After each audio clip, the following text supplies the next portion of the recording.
Rachel passed the bar exam at 10:47 a.m. At 11:03, she texted me a photo of her results with a single line. "It's official. I'm free." She meant free in more ways than one. By the time she walked through the front door at 7:42 p.m., she was already drunk on champagne and something colder. Freedom, maybe. Or just a sense of escape. She came in laughing, heels in one hand, a bottle of Mode in the other. Her breath hit me before her words did. "You're still up?" she said, dropping her purse like I was housekeeping. "Big day? We should celebrate." Then she handed me an envelope. Thick cardstock. Embossed seal. No effort to hide what it was. "Divorce papers. You've served your purpose, Daniel," she said, flat as a memo. "I need to focus on my future now." I didn't say a word. Not because I didn't have them. God knows I had 8 years' worth. But because I realized she'd already made this decision long before tonight. Before the champagne. Probably sometime between her civil procedure midterm and that first networking event she told me was just alumni and shrimp cocktails. So I just looked at her. Looked past the makeup she never wore for me. The $1,000 purse I paid for. The eyes that used to say thank you, but tonight just blinked with polite indifference. I took the pen from the drawer. Signed every page.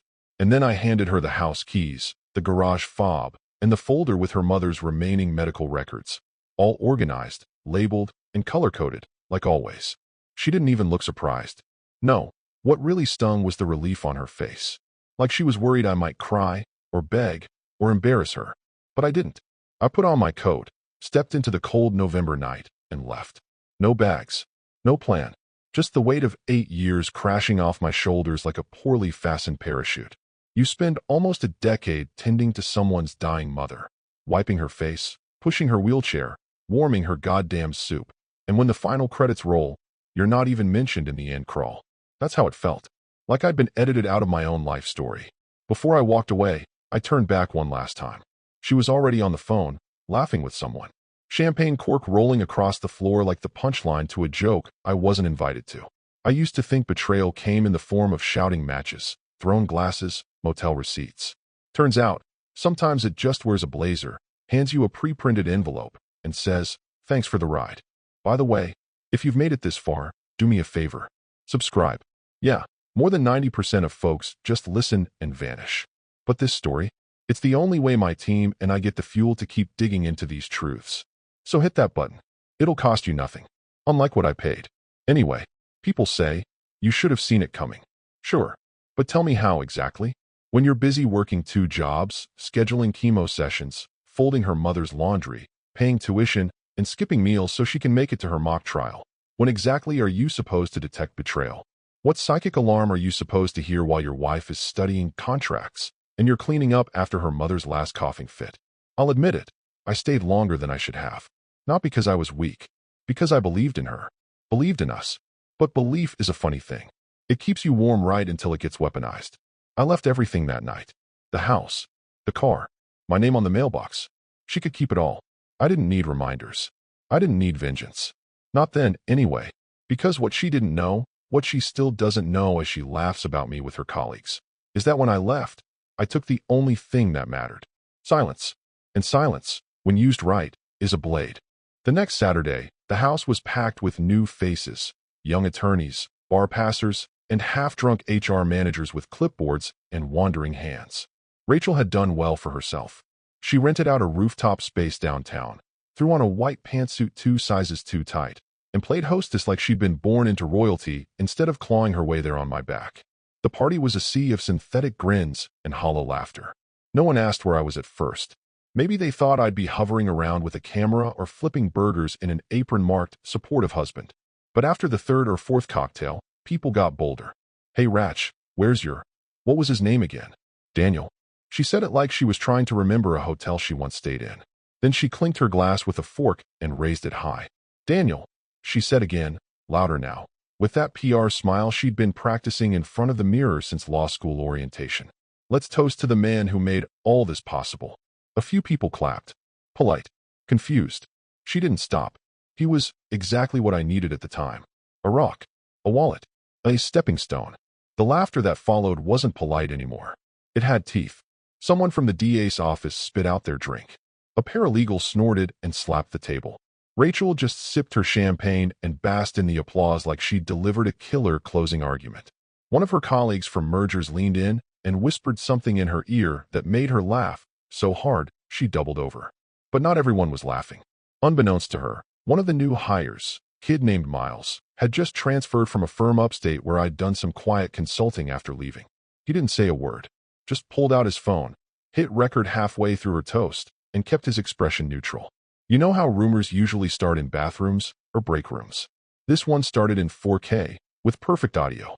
By Monday, the clip was quietly circulating on a few Slack channels, then group chats. Then one of the partner's assistants forwarded it to someone in HR with a note. This looks bad? Rachel never noticed. She was too busy basking in her fresh start, revamping her LinkedIn to associate attorney, commercial litigation, deleting every photo of me from her feed, and uploading a new bio that read, "Built my life from scratch. No handouts. Just hustle. No handouts. That's rich, considering I once pawned my father's watch to cover her last semester's textbooks.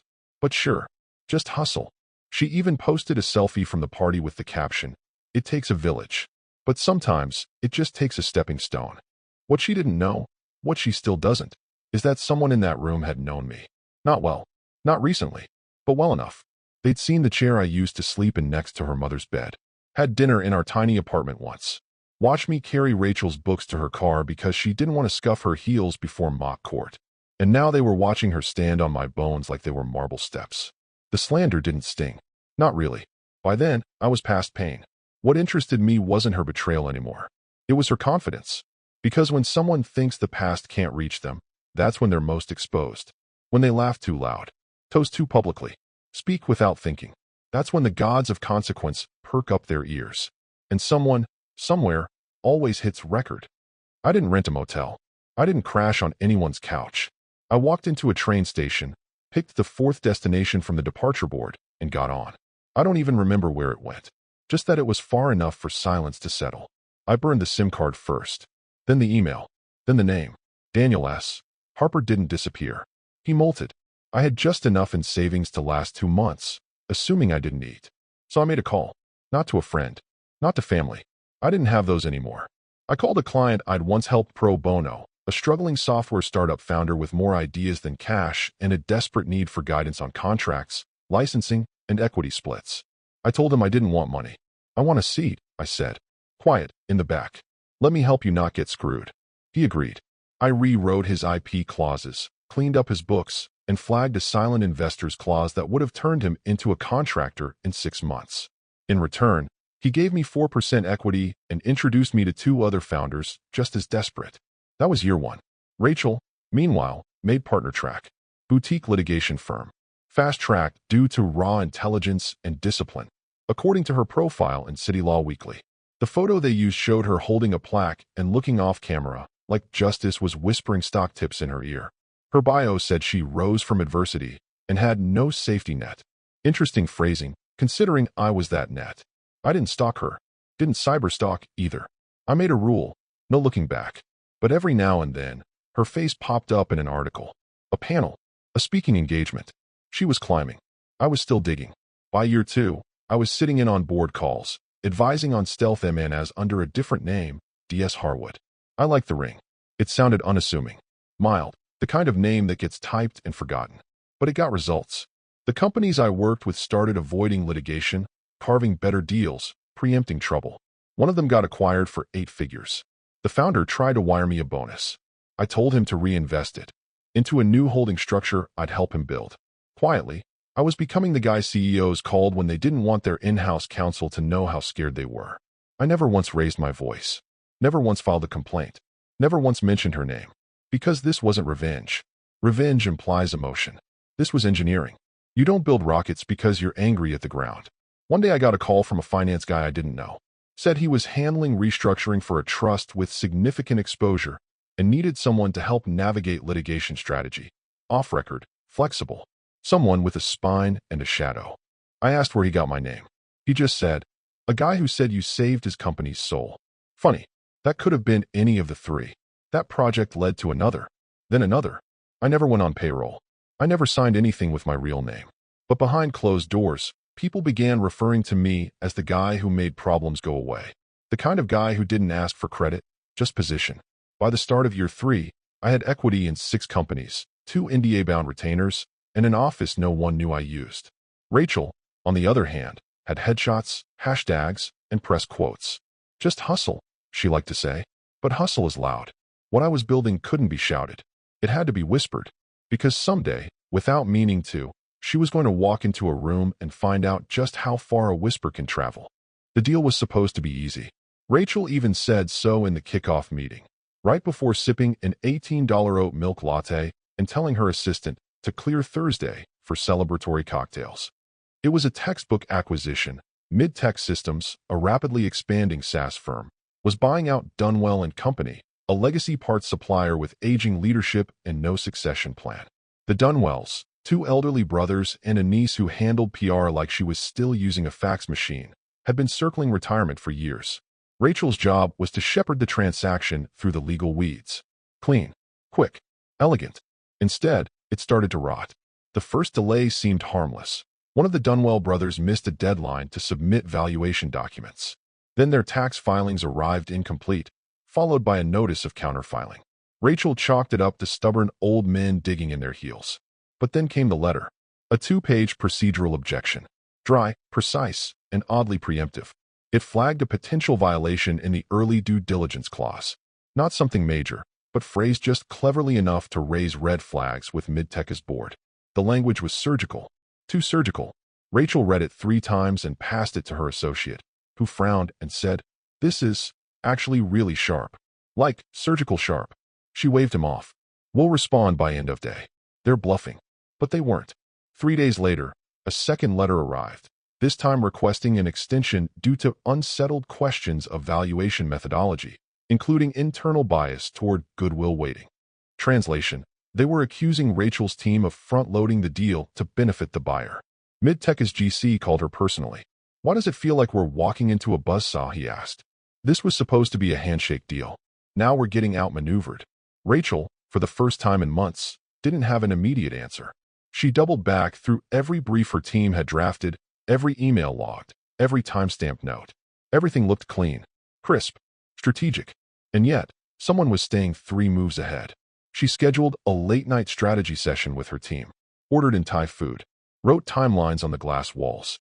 At one point, she stood silently in front of a whiteboard covered in arrows, dates, and client names. Then she said it aloud. "Who the hell is on the other side?" Nobody had an answer. Her paralegals searched filings, looking for the outside firm listed. It was a newer one. Small, discreet. No LinkedIn presence. No flashy bios. Just initials on letterhead and a single contact. D.S. Harwood, General Counsel, External. She didn't flinch at the name. Not yet. But she circled it. Underlined it. "Harwood," she said aloud. "Never heard of him." That's the thing about building in silence. By the time they notice your name, you're already miles ahead, and they're looking up at a wall they never saw being built. The Dunwells, it turned out, had retained D.S. Harwood a year prior, quietly, through an LLC they formed just to hold their IP rights. Meaning Rachel's entire attack strategy had been aimed at the wrong legal entity. She didn't find that out until the next objection landed on her desk, citing improper party designation and requesting a full case reassignment, due to what it politely called procedural misalignment. That was when her junior partner looked at her and said, "They're not just resisting. They're turning the screws." Rachel's pride kicked in, of course. She buried herself in counter motions, spent weekends redrafting contracts, started barking at staff and showing up to the office in sweats and rage. But even then, something itched at her. Every time she adjusted, the other side adjusted faster. Every clause she thought airtight came back leaking. Every assumption got dissected before she could defend it. And the worst part? No leaks, no clues, no courtroom theatrics. Just calm, quiet pressure. The merger never closed. The deal didn't explode. It suffocated. And Rachel, used to being the lion in the room, was now chasing shadows. The game had changed, but she still hadn't figured out who taught the rules. Rachel was the last one in the office that night. The only sound was the low hum of the AC vents and the occasional clink of her glass as she swirled the ice. The Thai food she ordered earlier had gone cold and congealed in the paper carton. Her desk was a mess, sticky notes like landmines, half-shredded drafts, highlighters bleeding yellow onto contracts. She had been trying to piece together the Dunwell disaster for 6 straight hours, and it was still unraveling faster than she could sew it up. She reached for the latest courier drop from the opposing counsel, sealed and red-stamped, marked urgent in that infuriatingly smug serif font. The stamp wasn't necessary.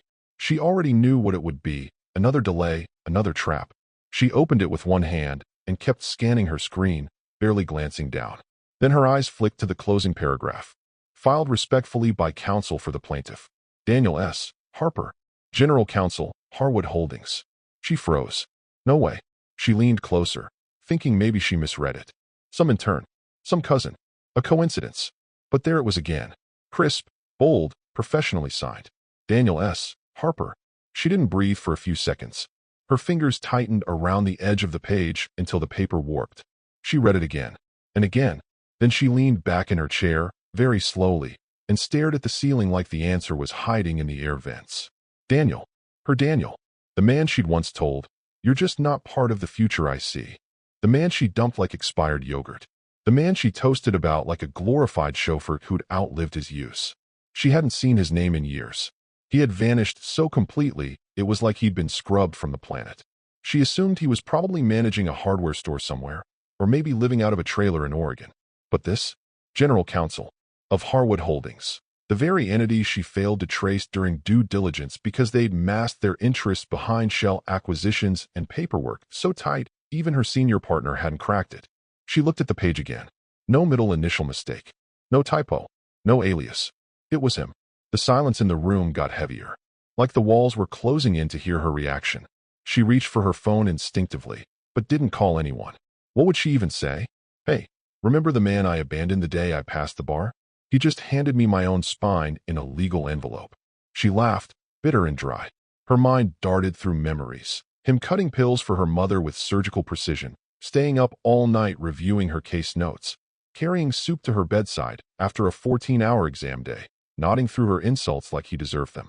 Always useful, always calm, and then gone. No word, no tantrum, no fight, just a signature and a door quietly closed. She remembered thinking it was weak, pathetic, that she'd broken him so thoroughly he didn't even put up a fight. But now, reading his name at the bottom of a letter that was derailing her entire case, she understood. He hadn't been broken. He had been busy. Busy becoming the kind of man who didn't need to raise his voice to ruin you. The room felt colder now. The victory she thought was hers, the new job, the speaking engagements, the LinkedIn endorsements, it all felt like scaffolding built on sand. Her hands were shaking, so she placed them flat on the desk. Then the phone buzzed. It was a message from her associate. New motion incoming. Harwood's team wants to compel discovery. Some internal emails flagged. She didn't reply. Couldn't. Instead, she turned off the light, sat in the dark, and whispered one word. Daniel. The email surfaced on a Tuesday. It didn't come from a whistleblower or a leak. It came clean, straight through the proper channels, stamped, formatted, and filed as Exhibit B to a motion that hit her inbox like a sledgehammer. Motion to compel discovery. Filed by counsel for the plaintiff, Daniel S. Harper.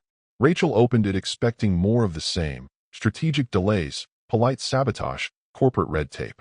Instead, she found herself staring at a direct quote pulled from one of her own internal memos. They're sentimental. Drag them through procedural mud. They'll fold before Q4. Use the niece. She's emotional and risk-averse. Below it, the accompanying note from Daniel's team read, "We request the court review the above email for evidence of prejudicial negotiation tactics and bad faith conduct, relevant under Rule 26. Rachel's stomach dropped before she even made it halfway through. She didn't remember writing that email exactly, but the language was hers. The snide tone, the cold calculus.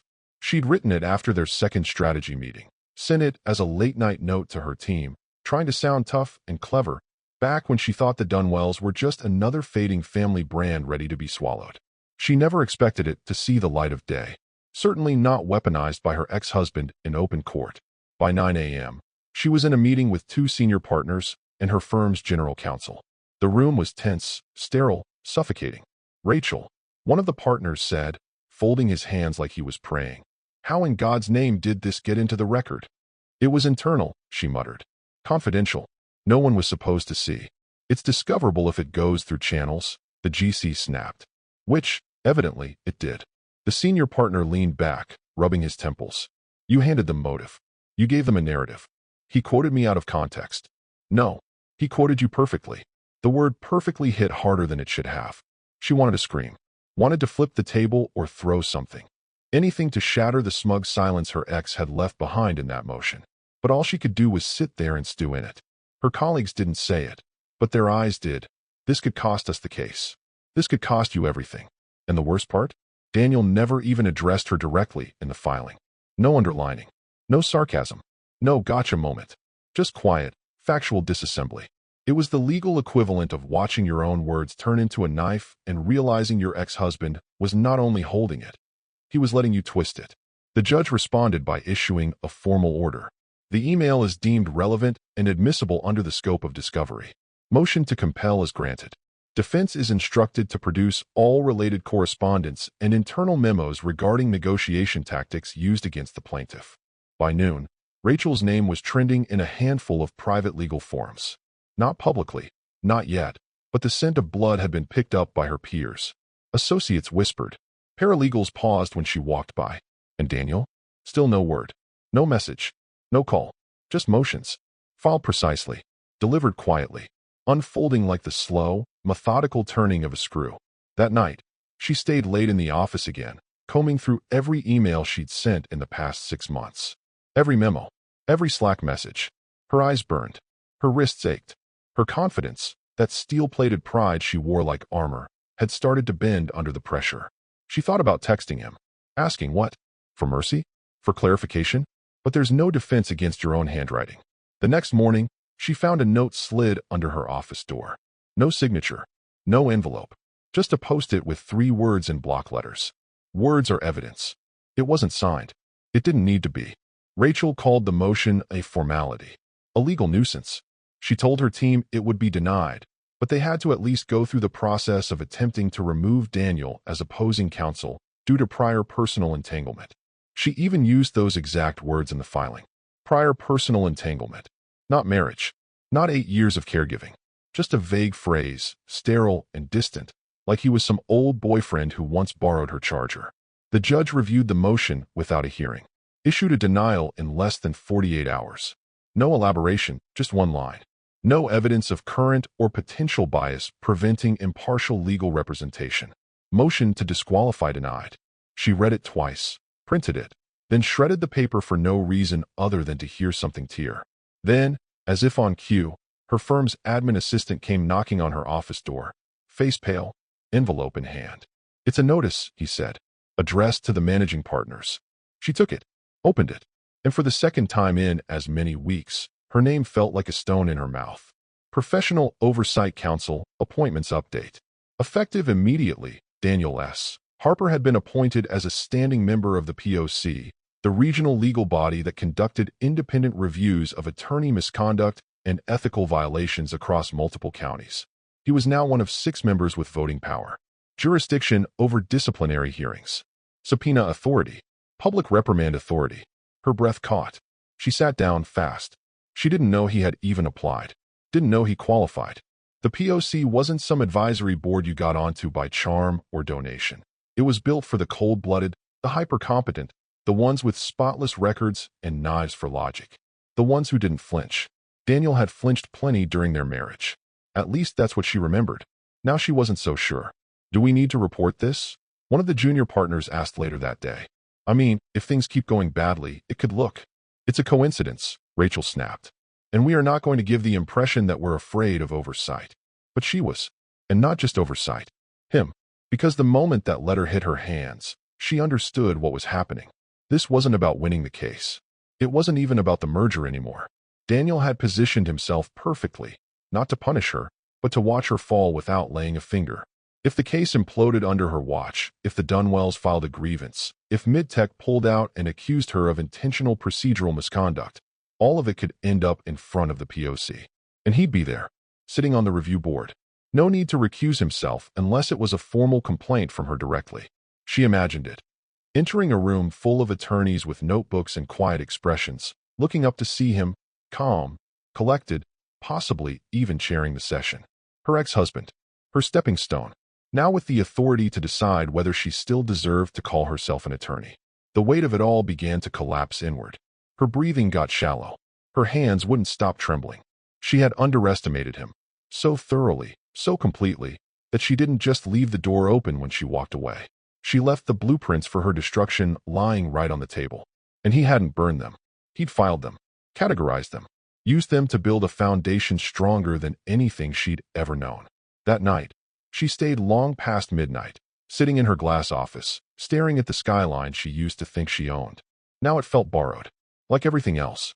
The email she sent to HR at 2:03 a.m. was short. No greeting, no signature, just one request.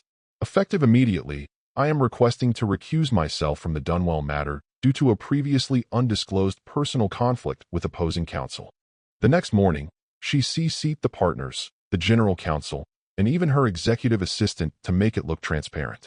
Proactive, like a responsible attorney catching an oversight. It was too late.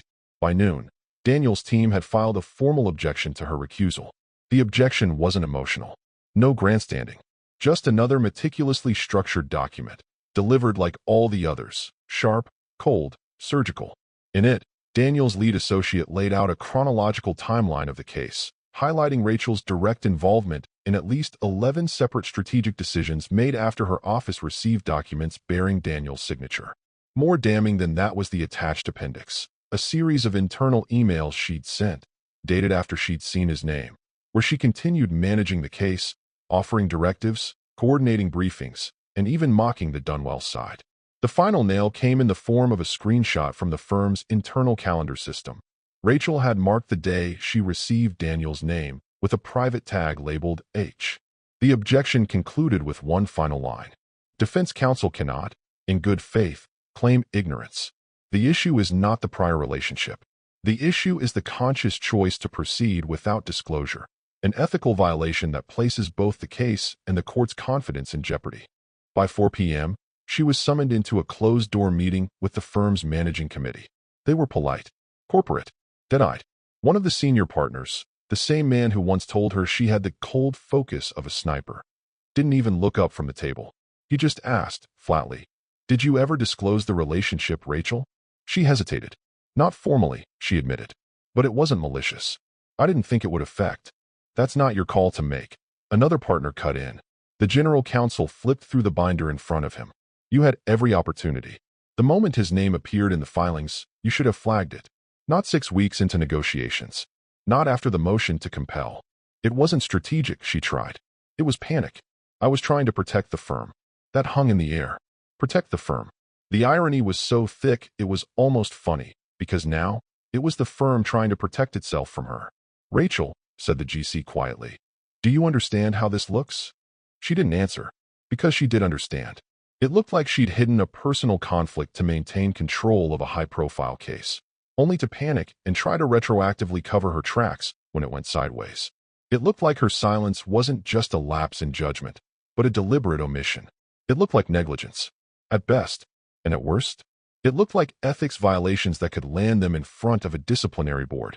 And everyone in that room knew exactly who'd be sitting on that board if it came to that. They didn't say Daniel's name. They didn't have to. By the time she got back to her office, her access to the Dunwell case file had already been revoked. Her email was flooded with requests for documentation, meeting minutes, clarification timelines. The firm's internal review had officially begun. Her assistant wouldn't meet her eyes. One of the junior associates, someone who'd once idolized her, walked by and said nothing, just turned his head toward the wall like he couldn't risk being seen in the blast radius. That afternoon, she locked her office door and sat alone with her phone in her hand, staring at the contact she never deleted. Daniel H. No photo, no recent calls, just a string of zeros. Her thumb hovered over the screen. She wanted to scream, beg, apologize, threaten, something. But what could she say? That she didn't mean it? That he was right? That she was sorry, for the toast, for the arrogance, for not knowing who the hell she was dealing with? The words wouldn't come, because she wasn't just losing the case.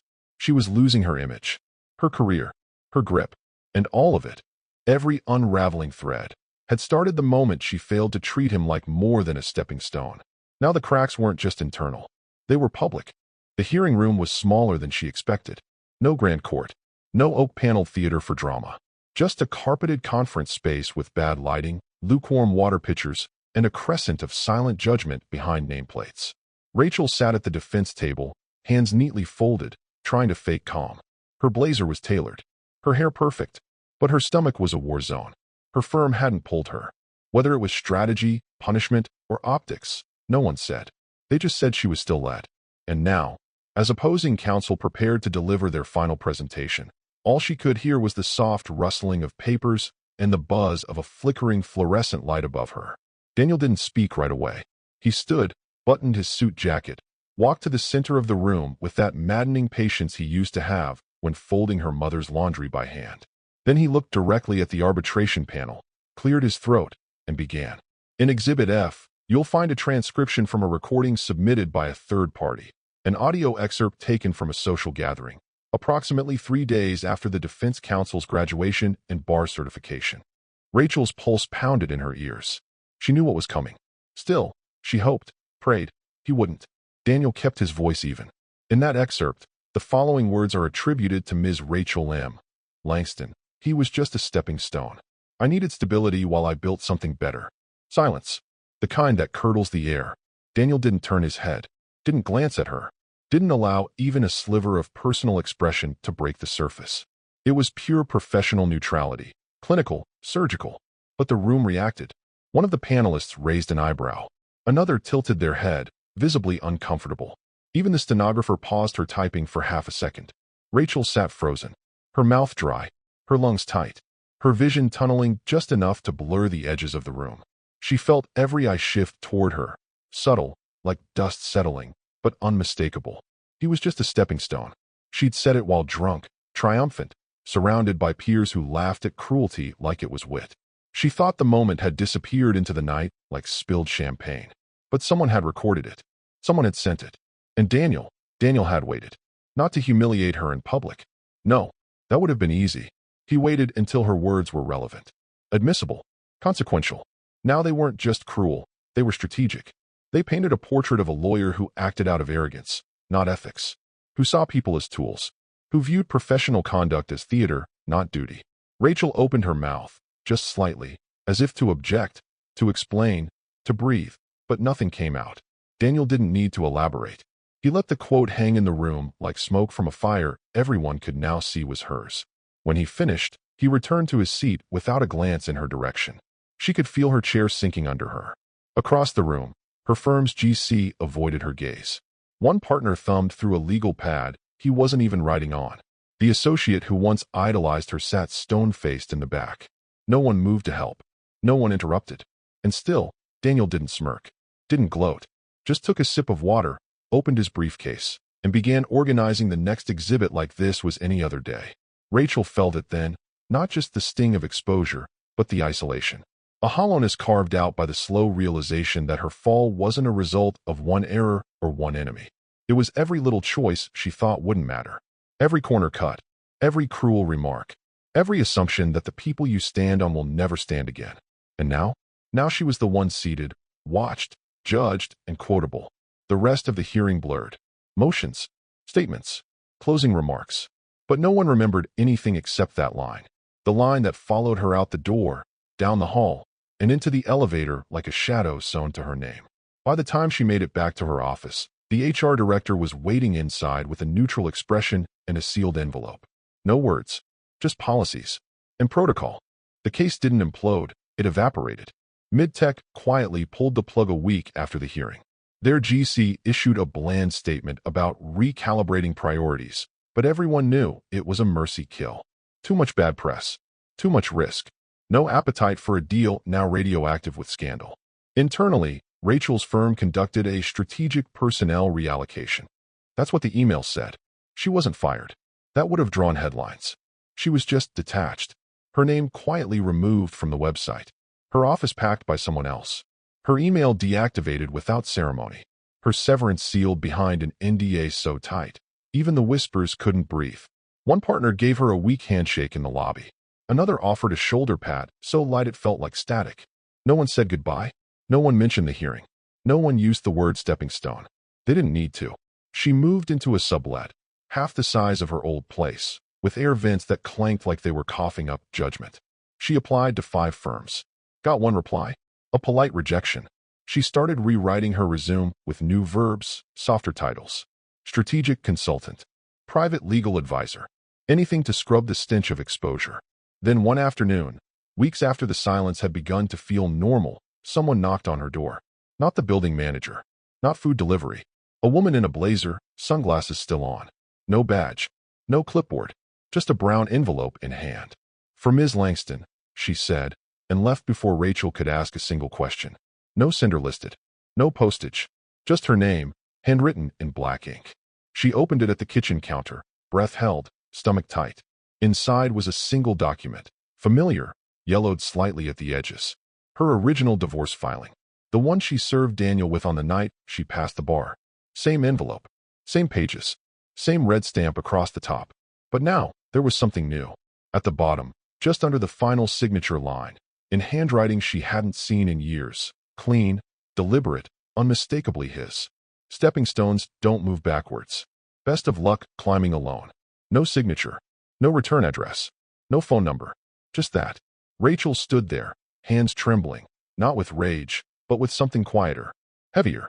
Like gravity had shifted slightly, pulling her spine down one vertebra at a time. She read it again. Then once more. The irony wasn't lost on her. He didn't threaten, didn't raise his voice, never retaliated in ways you could record or punish. He simply reframed her story, rearranged it so every piece she thought she controlled turned against her. She once called him a stepping stone, believed it, but he wasn't under her feet anymore. He was above her, behind her, around her. The air itself had changed, and she was breathing in the echo of a man who never needed to scream to win. She folded the letter back into the envelope, placed it in the drawer beside unopened mail and cold takeout menus, then sat at the table, still, silent, and understood, finally, irrevocably. Some men don't chase revenge. They architect it.